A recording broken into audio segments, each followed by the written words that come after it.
This is a subject that borders on communication in marriage or communication in any relationship. So we go straight into it. Communication is said brings lovers together. All of us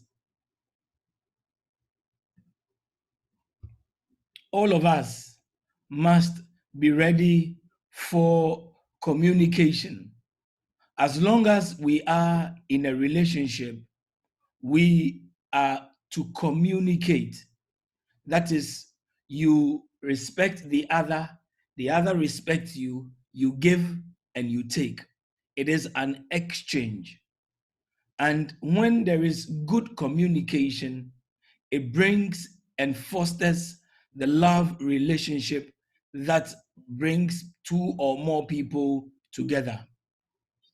It is said that if you would look at the image that is there, you see that the man and the woman are able to look into each other's eyes and they communicate not only verbally, but you can see that the communication that is going on is total. Each is looking into the other. Here, it is important that whenever we are in communication, we try to speak to each other face to face as much as possible. As much as possible. And when we are dealing with issues of planning the week together, it will not be proper for a spouse or a person to say, just wake up in the morning without maybe the wife or the husband waking up fully. And then you start giving your partner what you have to do for the day. It will be good for you to do the conversation face to face.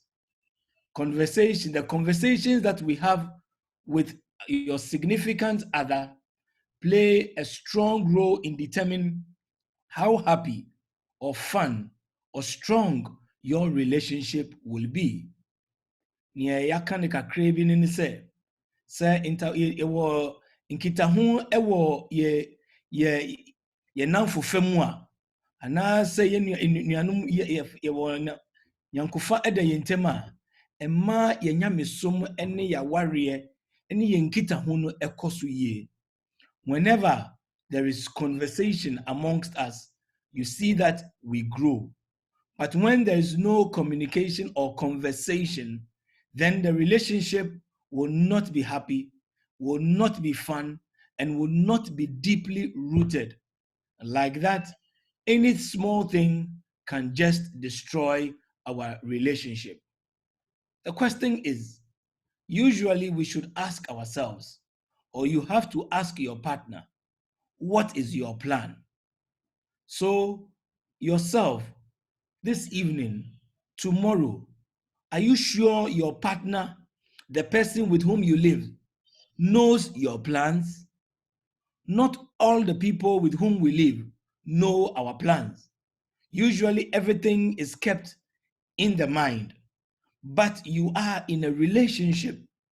It is necessary that your significant other knows about your plans so that he or she will be able to fit himself or herself into your plan.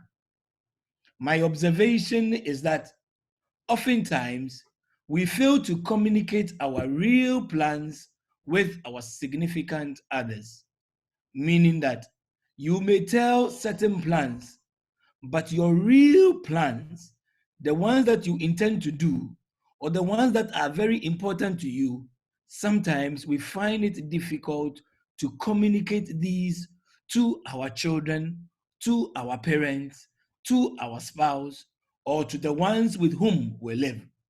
And oftentimes, this becomes a problem. So now we would want to look at why is it difficult to share your real plans in marriage or relationship or in family? Why is it that many children do not know what their parents are about? Many parents do not know what their children are about. Why is it difficult? If it was not for this coronavirus and this lockdown situation, children get up and they are gone. Parents sit in their car and they are gone. People just go out. There are even couples who go out without telling each other where they are going, only for them to stay longer and for the other partner to call. Where are you? Then you say, I am here, I am there. This does not augur well for relationship. So we say we would like to look at some of the reasons why people find it difficult to communicate in their marriage, in their relationship. One of the reasons is that it depends on your partner. You know, sometimes when you are supposed to choose your partner, people say, because I have fallen in love. My dear brethren, if you are not married, I think I can say this.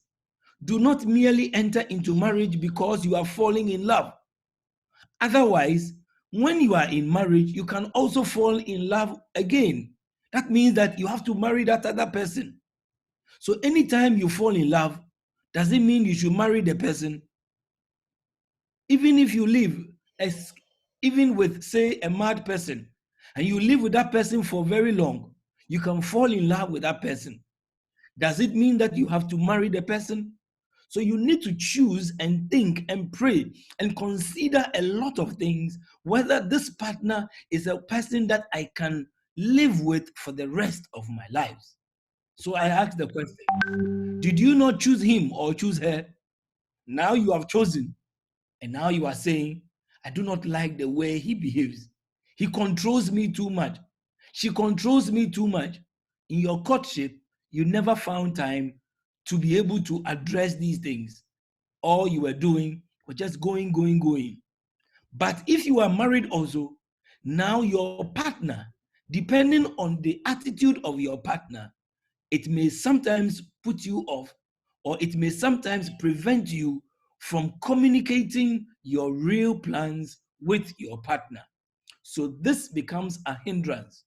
It doesn't mean that because your partner is so controlling, then you have a legitimate right not to tell him or her your real plans. No, we are only identifying the problem.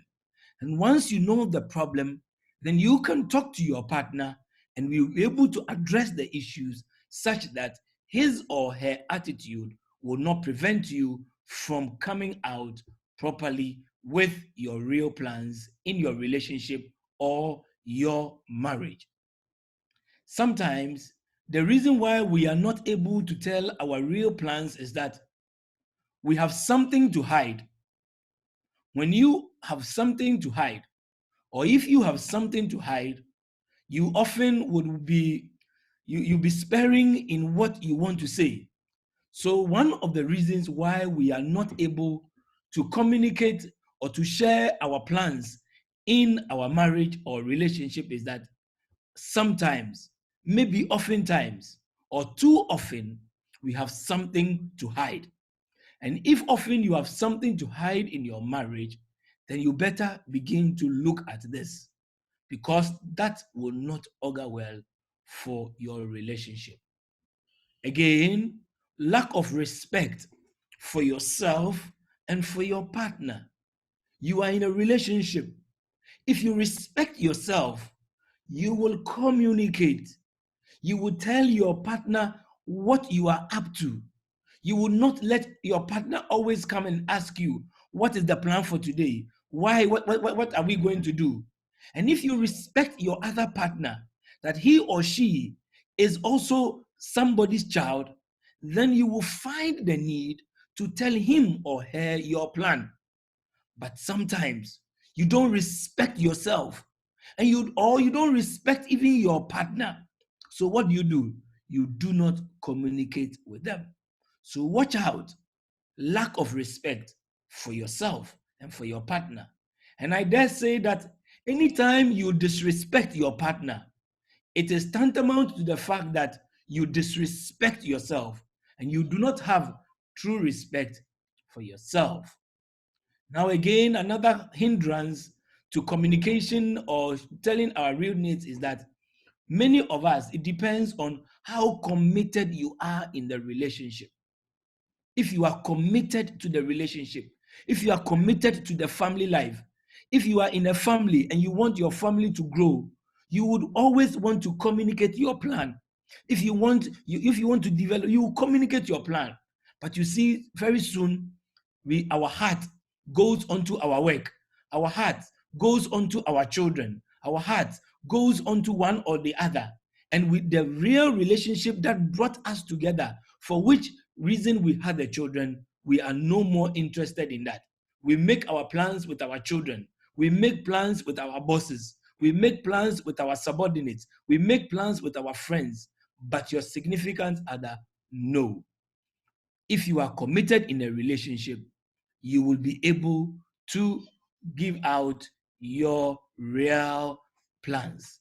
Again, one of the reasons why many of us are not able to share our real plans in marriage or in relationship is that we are too desirous of independence. We are overly desirous for our independence. We want to be free. So you don't want anybody. If you know that you want to be free, then live alone. Live alone. Man is a social being. So as long as you live with your brother or your sister, you need to understand that total independence is not good. It is not healthy. Yes, some level of dependence is good, or independence is good, but not so much. This is how I feel. No. So whenever you see that you are not communicating your real plans in your marriage, then one of the problems that you may be facing is that you are too independent in your mind and in your action, and that is affecting your communication or you expressing your real plans in marriage. Lack of understanding that marriage is for the good of both spouses. This is also one of the reasons why many of us fail to share our plans in relationship. So therefore, there is no friendship. When there is friendship, you see that you always want to talk. You always want to share. You always want the person to see you. Today, in the wrong sense, maybe you see people who want to just be seen. They are always posting Instagram pages, changing their DPs and things like that. They want people to know. Yes, but when it comes to relationship, that one, you will not post your plan. You will not post your DP for your DP plans for the week. That is not right. We need to be friends. Make your spouse, make your husband, make your wife, make your child and your parents become your friend. Make them your friends. That is what God calls us to do. Another reason why we are not able to give out our real plans to our significant other is that we operate in our temperament in an ungodly manner. Everybody has a temperament. For example, if you have a melancholic temperament, that is, if your temperament is such that you do not like so much crowd, you like to be on your own, you like to have your space, that is your nature, then you need to remember that if I am taking my space, I need to inform my partner that I feel like taking a break. I feel like being in a room. But because you are melancholic, people come around and then you just go into the room. You say nothing to anybody. You are expressing your temperament in an ungodly manner, in a rudely manner. Somebody is sanguine. You like people. You like to make friends. Yes, you are with your partner. You are with your wife, and you meet other friends. Then you leave your partner. You leave him or her to be alone. And then you go and chat with other people. When you are asked, you say, you know that me, I like people. Yes, you are sanguine, but you are expressing your sanguine temperament in an ungodly manner. You have a spouse, you have a child, you have a parent. The fact that you are friend, you want to express your temperament doesn't mean that you just go like that. Ask permission. Discuss with your partner. These are very, very important. Again, inability to overcome past hurts, mistrust, and fears forces many of us not to be able to share and our plans in our relationships. Many people will say, the last time I told him and he said this to me, so me, I won't say it again. But you are in a relationship. You cannot stop that. There is mistrust. I said this to him and he misquoted me. She misquoted me. She got angry. Therefore, I won't say it again. Mistrust goes with fears. So I fear. If I say it, he will be angry. If I say it, and so because of that, you hide your plans. You hide what is in your head. And then when the other person discovers, then boom, then we are in trouble. So my dear brother, my dear sister, even if you go through difficulties, past hurts, mistrust, fears, you need to be able to overcome it. If it is serious, see a counselor, see somebody who can pray with you so that you overcome these factors that I have mentioned. Otherwise, you are going to be in a relationship, and like we say in Ghana, you will cause financial loss to your relationship. The last point here is that the lack of understanding of the biblical responsibility to submit is causing many people to not to be able to share their plans. They just decide, I am the man, I am the woman, I bring money, I do this, I do that. The fact that you bring money to the house or to the table does not mean that you are superhero. The marriage is ours. The relationship is ours. All of us need to contribute.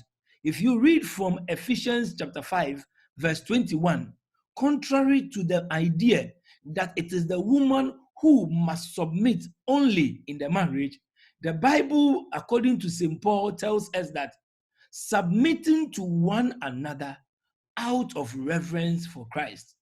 There are two things that we need to know here. In any relationship, in any marital relationship, even in the family life, we need to submit to one another.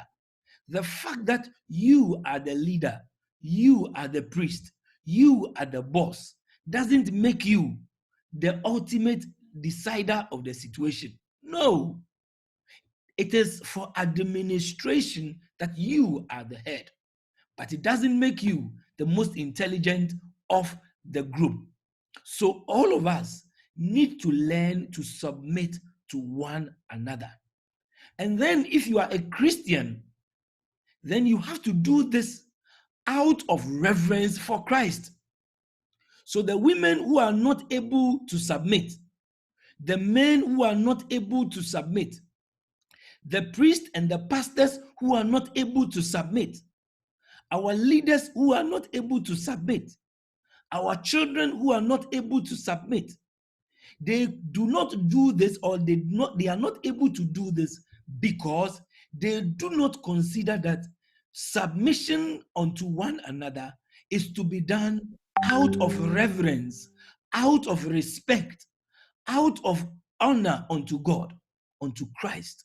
So if you love Christ, then you will learn to submit to one another. But if you love yourself, if you are master of yourself, if you are boss of yourself, then you will find it difficult to submit.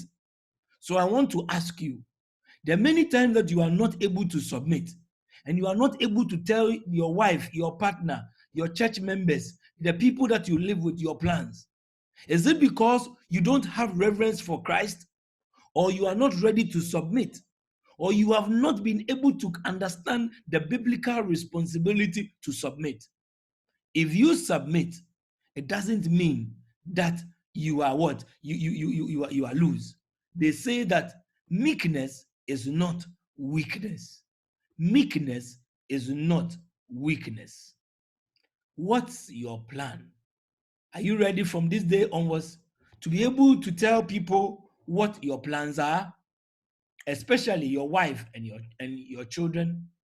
No matter how difficult some topics, some subjects, some issues may be difficult to discuss, it is important that all of us are able to discuss relevant matters with our partners. So during this week or every day, we who are in relationship, and everybody is in a relationship, but your relationship must be in Christ. You must learn to discuss some of these topics that I am about to mention. What are some of these topics? Number one, during the week, whether you are in lockdown or even after lockdown, talk about your expectation for the week or the weekend. When you live with somebody, talk about your expectation. It helps you to be free. It helps you not to be narrow-minded. Share your plans. Share your dreams. Talk about the weekend and the week.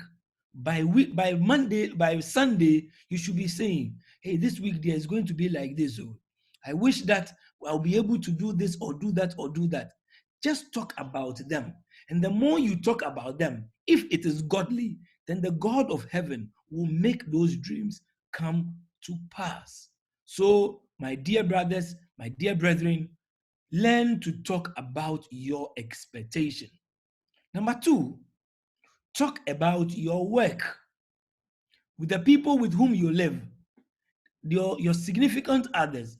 They need to hear about your work. What about if you are a student? You know that a lot of us who are hearing me are students. They will not say anything about their studies to their parents. One day their parents will be there and the results will come. Fail, boom. Pass, boom. Your parent does not have an idea how you passed or how you failed.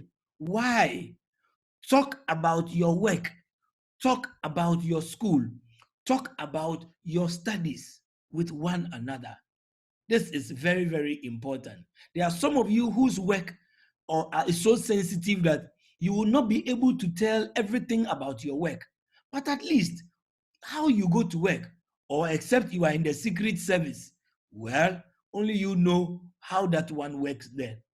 Again, we need to talk about our sexuality and sex. Sexuality for everybody, because man is a sexual being. When you are growing, you realize that you are male, you are female, and as a man, you have certain needs, and as a woman, you have certain needs. And as you are growing, the fact that you have married, the fact that you are even in a relationship doesn't mean that your sexuality goes away. You need to talk about your manly desires, things that you want. As a man, maybe you want, your sexuality calls you that you want to receive respect. So talk about it. It's about your sexuality. It makes you feel like a man, a woman. You want to feel secure. You want to feel secure. But these are things that nobody talks about. And then those who are in marital relationship, talk about your sex life. Let not the sexual habit be you come back and then you just have sex and intercourse just like that. Plan it. Plan it such that nobody is taking it. It doesn't become a mere act of sex, but it becomes an act of love making. It gives glory unto God. Talk about these issues. Plan it. Have time. Let us be open about such issues because it is necessary. When you are in marriage, You need to be able to talk about your sexual life and your sexual desires, because so many problems in marriage are as a result of sexual dissatisfaction. You find a man who is so jealous. Why? It is because he's not being satisfied. You find a woman who is always complaining about his husband's work. It's not just about the work that the woman is complaining. It's because she is not being satisfied in the bed. There are so many things about these that we will have to talk about, but a little said about sex. Again, talk about your payments and your spending. Why is it that so many of us don't discuss the debts that we have? You need to spend on this. Your wife is not aware. Your child is not aware. All they see is that you've gone to buy this, you've gone to buy that. Honey, I just went to buy a shoe. I went to buy this. But you have forgotten that about last week or even just yesterday, you were saying you don't have money. If you really didn't have money, how come you have gone to buy this? You see? Then you portray yourself as somebody who cannot be trusted, because you said, I don't have money, but you went to buy that, but you went to buy this. Talk about your spending, talk about your payment. Your partner must know the things that you owe. It is necessary that we do that. Again, talk about your worries and your fears. So many of us, we don't sleep. At night, we are thinking. Yeah, you are thinking. Why? Worries, fears, anxiety. The night is for sleep. The night is for sleep.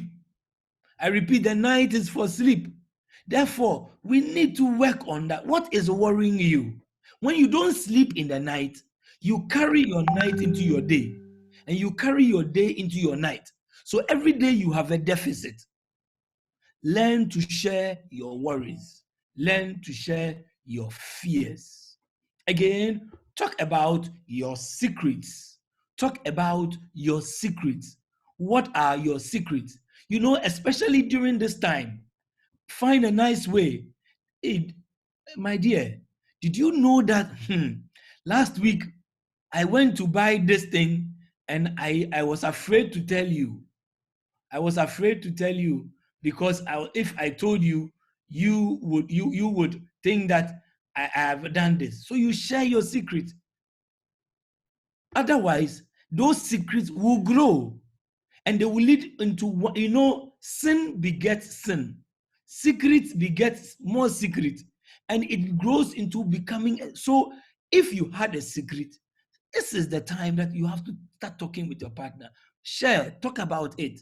And you too, the partner, if your partner is bringing out the secret, take your time and listen. You are lucky. He or she wants to share with you. But some of us, we will not allow our partners even to do what? To share the secrets. Talk about your pleasure dreams. Talk about your pleasure dreams. You know, we all have pleasure dreams. We think that I wish that I would go to this place. I wish that I could go to the movies. Last time I went to this place. When I was young, I used to visit this place. A lot of us, you are in marriage, relationship. You don't go anywhere. It is work, house, church, work, house, church, if church. Why? Talk about your pleasure dreams, and if possible, put it into practice. Plan it. Plan your pleasure dreams and fulfill it. If you don't do that, you become so narrow-minded and you become so intolerant to issues. Plan it. Let your pleasure dreams come to pass. Again, talk about your future and your past. Many of us are so much into the now, such that our past is nothing and our future does not give us hope. If you are so much focused in the here and now, you do not live as if tomorrow is there. So talk about your past. Some people are there, they never talk about their past. And yet when they go to sleep, it is always haunting them.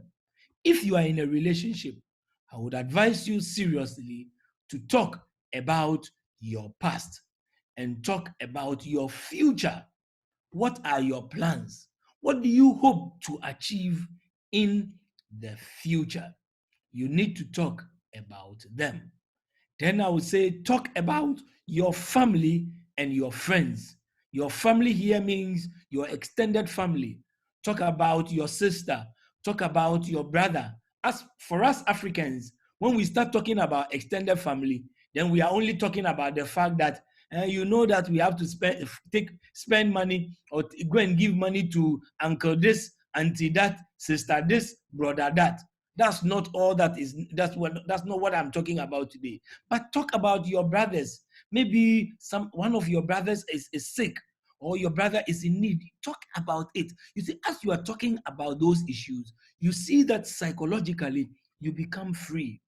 And your friends are there.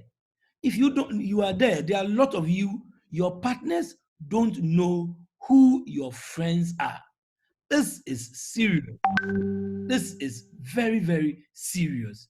So you should talk about your friends. Then your partner will be able to tell you that, show me your friend, and I will show you your character. This will be part one of the series on discussing your plans with your significant other. There are many others that we would like to go on, but we would like to stop here and open the lines for questions and for contribution so that we will be able to take it up again in the following week, because the points are many. Topic is that what we have just done is right now is that you need to talk holistically about yourself and about your relationship. Do not let certain areas in your life become a no-go zone. If you do that, you become narrow-minded and your relationship begins to stifle. Dear brethren, our relationships, our families, our marriage needs to grow. And if it will grow, it will depend on that we are ready to share our plans with each other. So I would be ending this session by saying, if you fail to plan, you will plan to fail. If you fail to plan, you will plan to fail. When we come back next week, we will continue from the 10th point up to the 14th point on the topics and the other areas that we need to discuss with our partners. And then we will also treat signs that shows that you are not a priority to your partner. God bless you all and thank you for your attention. Amen.